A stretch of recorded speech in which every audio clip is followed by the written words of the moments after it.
मनोजवं मारुततुल्यवेगं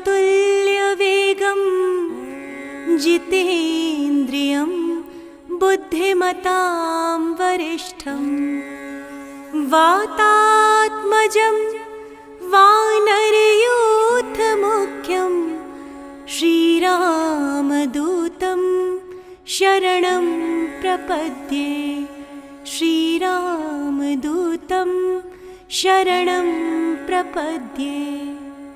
भक्तों, आज आपको बताने जा रहे हैं भगवान हनुमान के जन्म की विस्तृत कहानी। सूर्य के वर से सुवर्ण के बने हुए सुमेरु में केसरी का राज्य था। उनकी अति सुंदरी अंजना नामक स्त्री थी। एक बार अंजना ने शुचि स्नान करके सुंदर वस्त्राभूषण धारण किए। उस समय पवन देव ने उनके कर्ण रंध्र में प्रवेश कर आते समय आश्वासन दिया कि तेरे यहाँ सूर्य, अग्नि एवं सुवर्ण के समान तेजस्वी वेद वेदांगों का मार्मज्ञ विश्ववंद्य महाबली पुत्र होगा। और ऐसा ही हुआ भी। कार्तिक कृष्ण चतुर्दशी की महानिशा में अंजना के उदर से हनुमान जी उत्पन्न हुए। दोपहर बाद सूर्योदय होते ही उन्हें भूख लगी। माता फल लाने गई। इधर लाल वर्ण के सूर्य को फल मानकर हनुमान जी उसको खाने के लिए आकाश में उछल गए। उस दिन अमावस्या होने से सूर्य को ग्रसने के लिए राहु आया था, किंतु हनुमान जी को दूसरा राहु मानकर वह भाग गया। तब इंद्र ने हनुमान जी पर वज्र प्रहार किया। उनसे इनकी ठोड़ी टेढ़ी हो गई, जिससे ये हनुमान कहलाए। इंद्र की इस दृष्टता का दंड देने के लिए पवन देव ने प्राणी मात्र का वायु संचार रोक दिया। तब ब्रह्मादि सभी देवताओं ने हनुमान को वर दिए। ब्रह्मा जी ने अमितायु का, इंद्र ने वज्र से हत न होने का, सूर्य ने अपने शतांश तेज से युक्त और संपूर्ण शास्त्रों के विशेषज्ञ होने का वर दिया। वरुण ने पाश और जल से अभय रहने का, यम ने यमदंड से अवध्य और पाश से नाश न होने का वर दिया। कुबेर ने शत्रुमर्दिनी गदा से निशंक रहने का, शंकर ने प्रमत्त और अजेय योद्धाओं से जय प्राप्त करने का वर दिया। और विश्वकर्मा ने मय के बनाए हुए सभी प्रकार के दुर्बोध्य और असह्य अस्त्र शस्त्र तथा तंत्र आदि से कुछ भी क्षति न होने का वर दिया। इस प्रकार के वरों के प्रभाव से आगे जाकर हनुमान जी ने अमित पराक्रम के जो काम किए वे सब हनुमान जी के भक्तों में प्रसिद्ध हैं। और जो अश्रुत या अज्ञात हैं वे अनेक प्रकार की रामायणों, पद्म, स्कंद और वायु आदि पुराणों एवं उपासना विषय के अगणित ग्रंथों से ज्ञात हो सकते हैं। भगवान हनुमान की जो पूजा करते हैं उन्हें अभय वरदान प्राप्त होता है। एक समय की बात है, एक ब्राह्मण दंपति की कोई संतान नहीं थी, जिस कारण वह बेहद दुखी थे। एक समय ब्राह्मण वन में हनुमान जी की पूजा के लिए गया। वहां उसने पूजा के साथ महावीर जी से एक पुत्र की कामना की। घर पर उसकी स्त्री भी पुत्र की प्राप्ति के लिए मंगलवार का व्रत करती थी। वह मंगलवार के दिन अंत में हनुमान जी को भोग लगाकर ही भोजन करती थी। एक बार व्रत के दिन ब्राह्मणी न भोजन बना पाई और ना ही हनुमान जी को भोग लगा सकी। उसने प्रण किया कि वह अगले मंगलवार को हनुमान जी को भोग लगाकर ही भोजन करेगी। वह भूखी प्यासी 6 दिन तक पड़ी रही। मंगलवार के दिन वह बेहोश हो गई। हनुमान जी उसकी निष्ठा और लगन को देखकर अति प्रसन्न हुए। उन्होंने आशीर्वाद स्वरूप ब्राह्मणी को एक पुत्र दिया और कहा, यह तुम्हारी बहुत सेवा करेगा। बालक को पाकर ब्राह्मणी अति प्रसन्न हुई। उसने बालक का नाम मंगल रखा। कुछ समय उपरांत जब ब्राह्मण घर आया तो उस बालक को देकर पूछा कि वह कौन है। पत्नी बोली कि मंगलवार व्रत से प्रसन्न होकर हनुमान जी ने उसे यह बालक दिया है। ब्राह्मण को अपनी पत्नी की बात पर विश्वास नहीं हुआ। एक दिन मौका देखकर ब्राह्मण ने बालक को कुएं में गिरा दिया। घर पर लौटने पर ब्राह्मणी ने पूछा कि मंगल कहाँ है। तभी पीछे से मंगल मुस्कुराकर आ गया।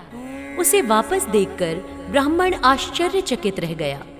रात को हनुमान जी ने उसे स्वप्न में दर्शन दिए और बताया कि यह पुत्र उन्होंने ही उसे दिया है। तो भक्तों, जो मनुष्य मंगलवार व्रत कथा को पढ़ता या सुनता है और नियम से व्रत रखता है, उसे हनुमान जी की कृपा से सब कष्ट दूर होकर सर्व सुख प्राप्त होता है और हनुमान जी की दया के पात्र बनते हैं। पौराणिक कथा के अनुसार एक किंवदंती है कि एक समय शनिदेव का प्रकोप काफी बढ़ गया था। शनिदेव के प्रकोप से सभी लोगों को कई दुखों और परेशानियों का सामना करना पड़ रहा था।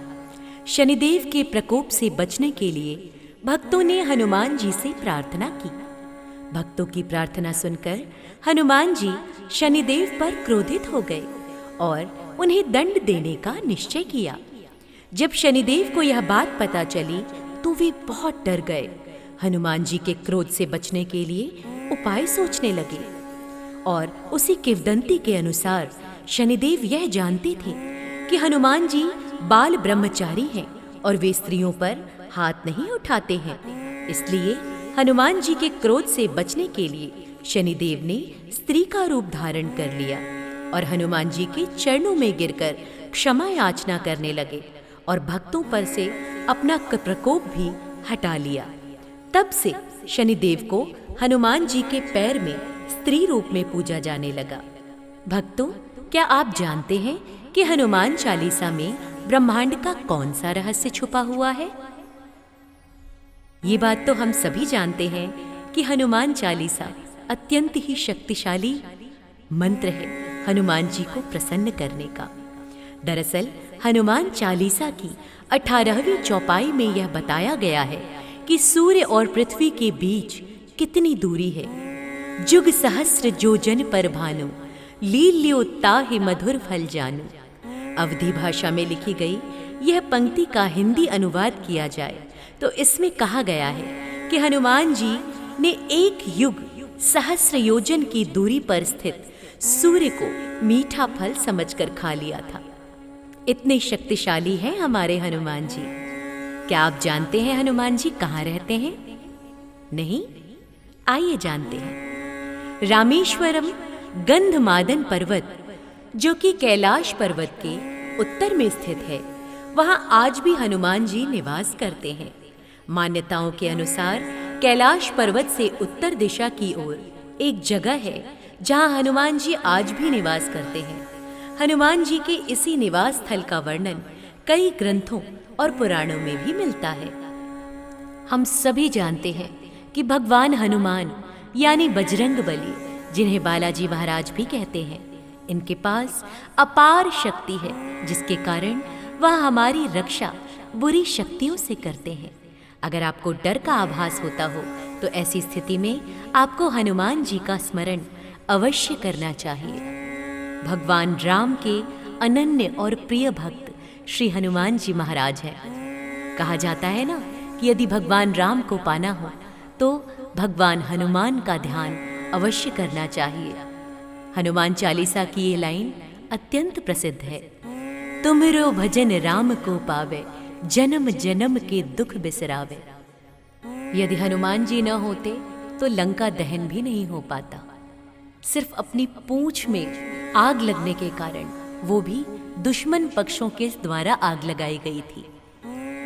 सिर्फ अपनी पूंछ में आग लगने के कारण हनुमान जी ने समस्त लंका को ध्वस्त कर दिया। सुरसा नामक राक्षसी को अपनी बुद्धि के बल पर उनके मुख में क्षण भर में आकर वापस निकल आए, वे हैं हमारे हनुमान जी। जिन्होंने सूर्य को फल की भांति अपने मुंह में निगल लिया, वे हैं हमारे हनुमान जी। जो भक्तों का सदैव कल्याण करते हैं, जो भक्तों को अभय फलदायी आशीर्वाद देते हैं, भक्तों की सभी मनोकामनाओं को पूर्ण करते हैं। ऐसे हैं, ऐसे कृपालु हैं हमारे बालाजी महाराज। तो उनकी जयकार प्रेम पूर्वक बोलिए। बोलिए बालाजी महाराज की जय हो।